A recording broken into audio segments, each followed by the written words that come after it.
पर आप चाहते हैं कि जो भी सुधार करने होंगे, जितने भी रूल्स होंगे वो सब हम फॉलो करेंगे, लेकिन कोचिंग यहाँ पे चलने दिए जाए। क्यों नहीं चलेगी कोचिंग? हिंदुस्तान में तो आतंकवादी फैक्ट्री बना दे, बताइए। अगर हम बच्चों को ट्रेन नहीं करें, एजुकेट नहीं करें, तो क्या आतंकवादी का फैक्ट्री बना के चलाने? आपको इतने गुस्से में पहले कभी नहीं देखा। नहीं, ये बताइए शिक्षा विरोधी बातें क्यों हो रही है? एजुकेशन, अगर क्या एजुकेशन कोई क्राइम है? क्या हम लोग क्या पढ़ा के कोई क्राइम कर रहे हैं? यहाँ पे क्राइम करे तो तिहाड़ जेल में डाल दो आप।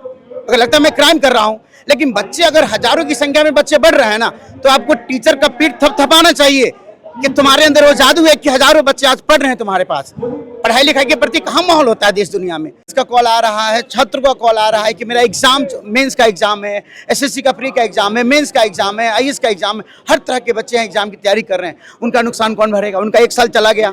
अगर हरियाणा में चुनाव इस साल नहीं करवा के 10 साल बाद करवा दो, इनका चुनाव, इनका इलेक्शन तो समय पे हो जाता है, लेकिन बच्चों का सिलेक्शन कब होगा? बच्चों का सिलेक्शन समय पे हो। उम्र तो गुजरता जा रहा है ना, 27 साल कभी लौट के फिर 26 साल नहीं होगा। 1 साल गया, 28 साल का हो गया। उनका परिवार का जो बच्चा है, जो लाखों रुपए इन्वेस्ट कर चुके अपने बच्चों के पढ़ाई लिखाई में, फिर वो बच्चे का साल तो चला गया ना। हमने डायरेक्टर को मेल भी किया कि सर, फर्स्ट फ्लोर पे हमारे मनुश्री बिल्डिंग में हमारी क्लासेस चलती है, क्या हमें कोई एडिशनल फायर एनओसी की आवश्यकता है, फायर क्लियरेंस की आवश्यकता है? उन्होंने दो बार मेरे, एक बार नवंबर 2023 में, दूसरी बार अप्रैल 2024 में उनका जवाब आया मेरे मेल में कि सर, आपको डीएफएस की तरफ से किसी प्रकार की less than 9 metre, you are on less than 9 metre, so आपको किसी प्रकार की एनओसी की आवश्यकता नहीं है। आपने हमारे क्लास को कवर भी किया है। हमने अपने क्लास में 2 एग्जिट 2 एंट्री भी बना रखे हैं। आपने देखा फर्स्ट फ्लोर पे हमारा है, कम से कम 15 से 16 विंडोज हैं। फर्स्ट फ्लोर पे 15-16 विंडोज है। फायर एक्सटिंग्विशर कम से कम मोर देन 20 है उतनी जगहों में। हमने पूरे बिल्डिंग के लिए फायर एनओसी भी ले रखा है। मतलब फायर से फाइट करने के लिए वो हर एक व्यवस्था है जो व्यवस्था होनी चाहिए। और बहुत ही सुंदर तरीके से जो भी बच्चा लगता है कि स्टूडेंट्स के लिए यहाँ पे ये सारी दिक्कतें हैं, चाहे वो पीजी में समस्या हो, रूम में समस्या हो, ये लाइब्रेरी में समस्या हो, इन सारी समस्याओं के लिए गाइडलाइन इशू कीजिए और उसके अकॉर्डिंग आप इस चीज़ को मेक श्योर कीजिए कि यहाँ पे बच्चों के लिए सारी व्यवस्था सरकार के मुताबिक चल रही है। तो ये एक जो केंद्र बना हुआ है ना, इसको सरकार को तो इस जगह को घोषित कर देना चाहिए था। जैसे हेरिटेज घोषित कर देते हैं ना, ताजमहल को, इसको यूनेस्को में हेरिटेज घोषित कर दिया जाता है, वैसे हिंदुस्तान में मुखर्जी नगर को है ना, एक एजुकेशन का हेरिटेज के रूप में घोषित कर देना चाहिए। संघर्ष कर रहे हैं, तो मैं यही कहना चाहते हैं कि बिल्डिंग में जो भी कमियां लग रही है ना, उस कमियां को दूर किया जाए।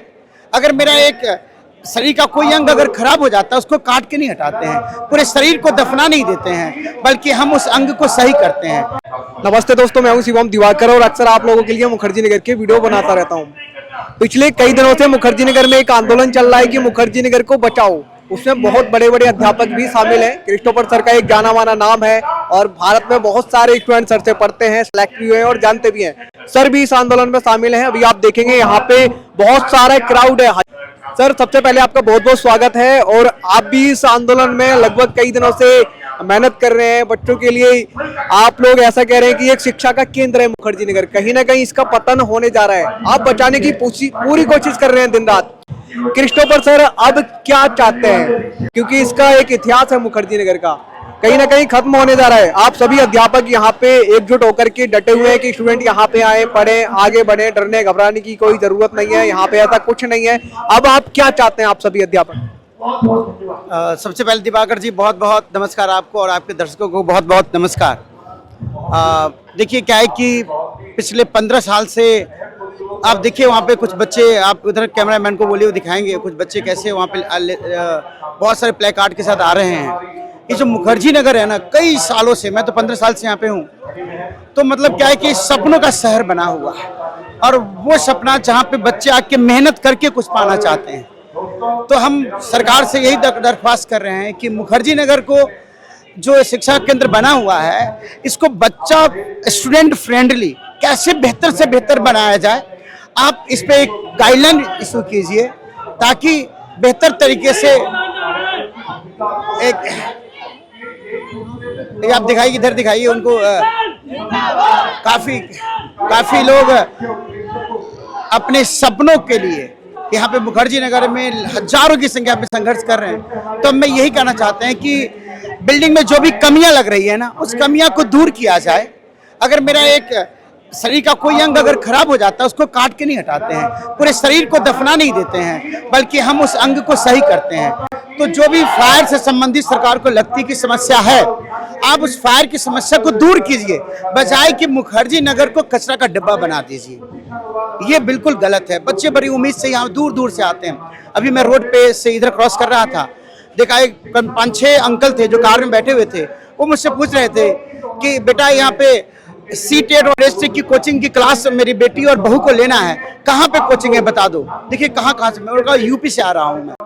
तो ये एक जो केंद्र बना हुआ है ना, इसको सरकार को तो इस जगह को घोषित कर देना चाहिए था। जैसे हेरिटेज घोषित कर देते हैं ना, ताजमहल को, इसको यूनेस्को में हेरिटेज घोषित कर दिया जाता है, वैसे हिंदुस्तान में मुखर्जी नगर को है ना एक एजुकेशन का हेरिटेज के रूप में घोषित कर देना चाहिए।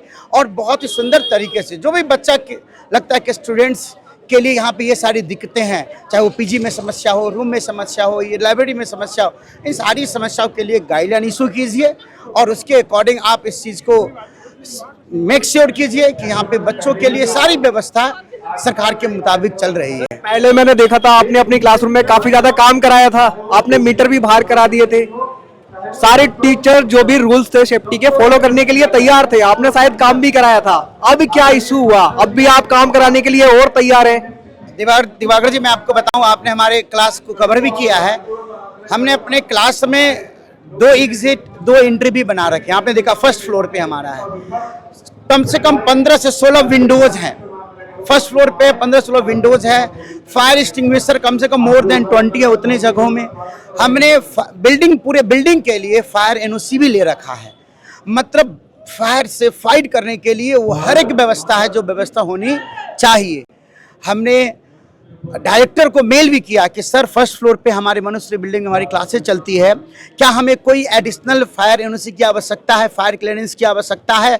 उन्होंने 2 बार मेरे, एक बार नवंबर 2023 में, दूसरी बार अप्रैल 2024 में उनका जवाब आया मेरे मेल में कि सर आपको डीएफएस की तरफ से किसी प्रकार की less than 9 metre, you are on less than 9 metre, so आपको किसी प्रकार की एनओसी की आवश्यकता नहीं है।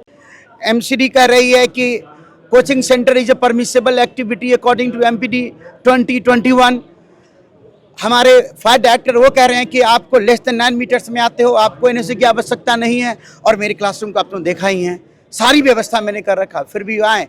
कोर्ट का कोई ऑर्डर भी नहीं है कि सील कीजिए। कोर्ट ने कहा है कि आप सर्वे कीजिए, पता कीजिए कितने कोचिंग सेंटर चल रहे हैं और फ्रेश स्टेटस रिपोर्ट सबमिट कीजिए आप।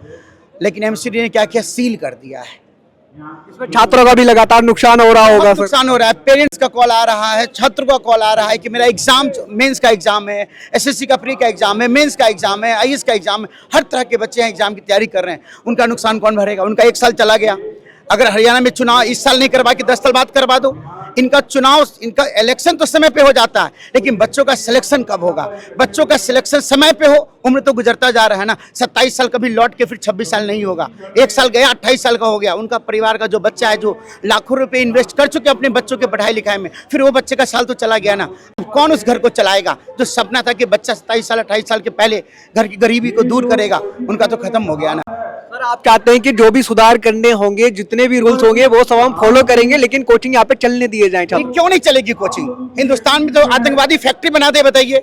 अगर हम बच्चों को ट्रेन नहीं करें, एजुकेट नहीं करें, तो क्या आतंकवादी का फैक्ट्री बना के चलाने? आपको इतने गुस्से में पहले कभी नहीं देखा। नहीं, ये बताइए शिक्षा विरोधी बातें क्यों हो रही है?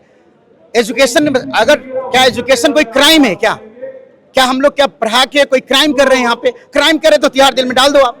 अगर लगता है मैं क्राइम कर रहा हूँ, लेकिन बच्चे अगर हजारों की संख्या में बच्चे बढ़ रहे हैं ना, तो आपको टीचर का पीठ थपथपाना चाहिए कि तुम्हारे अंदर वो जादू है कि हजारों बच्चे आज पढ़ रहे हैं तुम्हारे पास। पढ़ाई लिखाई के प्रति कहाँ माहौल होता है देश दुनिया में? जबरदस्ती माँ बाप पीट पाट के बच्चों को बैठाते हैं कि बैठ और पढ़ो, लेकिन बच्चे दूर से, हर राज्य से, अलग अलग कोने से मुखर्जी नगर आते हैं पढ़ने के लिए, कुछ बनने के लिए। हमारे पास ऐसे बच्चे आए, पढ़ने के लिए आए हैं, मैं बताऊँ, एक फैमिली के 40 बच्चे आए। उन्होंने कहा कि सर 2 मेरा भांजा जो पूरे गांव में डिक्लेयर हो गया था, कुछ नहीं कर पाएगा। लेकिन मैंने कहा क्रिस्टोफर सर के पास इसको बैठा दीजिए, आप बस इसको बैठा दीजिए और ये बने ना बने मत सोचिए आप। और दोनों बच्चा का बीएसएफ में एसआई के पद पे सिलेक्शन हुआ।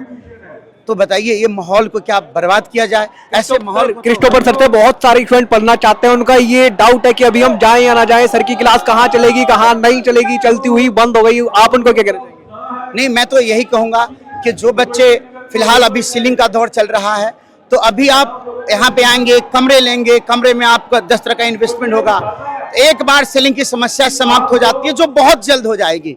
मुझे तो बहुत जल्द, मैंने भी जैसे मेरा सील हुआ 26 को सील हुआ, 3 तारीख को मुझे डेट मिल गया डीसीलिंग के लिए। मैं डीसील के लिए वहाँ पे गया, कोर्ट गया, उन्होंने मुझे तारीख दे दिया कि चूंकि आपका ऑलरेडी पेंडिंग चल रहा है, आप 7 तारीख को जाइए उस कोर्ट में। 7 तारीख को गया, उन्होंने कहा अब चीफ जस्टिस के पास आपका केस चला गया है, अब 15 अक्टूबर को आइए। तो हम कानून के साथ आगे बढ़ रहे हैं, बहुत जल्दी हम इसको डीसील करवाएंगे, और जैसे डीसील होगा हम देश के कोने कोने में जो बच्चे मौजूद है जो चाहते हैं कि हम कुछ बनना चाहते हैं, यहाँ बहुत बेहतरीन टीचर्स हैं और व्यवस्था भी बेहतरीन इसलिए है क्योंकि गरीब से गरीब बच्चा यहाँ सर्वाइव कर सकता है, गरीब से गरीब बच्चा भी सर्वाइव कर सकता है। तो आज की वीडियो में हमारे साथ में थे क्रिस्टोफर सर, इनका एक जाना माना नाम है मुखर्जी नगर में, काफी बड़ा नाम है सर का। जो अभी 31,000 की संख्या में बच्चे हैं, इनको भी कवर कीजिए, इनसे ही बात कीजिए, और मुझे पूरा विश्वास है कि आप लोग का सहयोग रहा तो निश्चित रूप से मुखर्जी नगर फिर से एक बार बच्चों के लिए हैप्पी हंटिंग ग्राउंड बनेगा, जहां से सफल होकर अपने अपने घर जाएंगे लौट।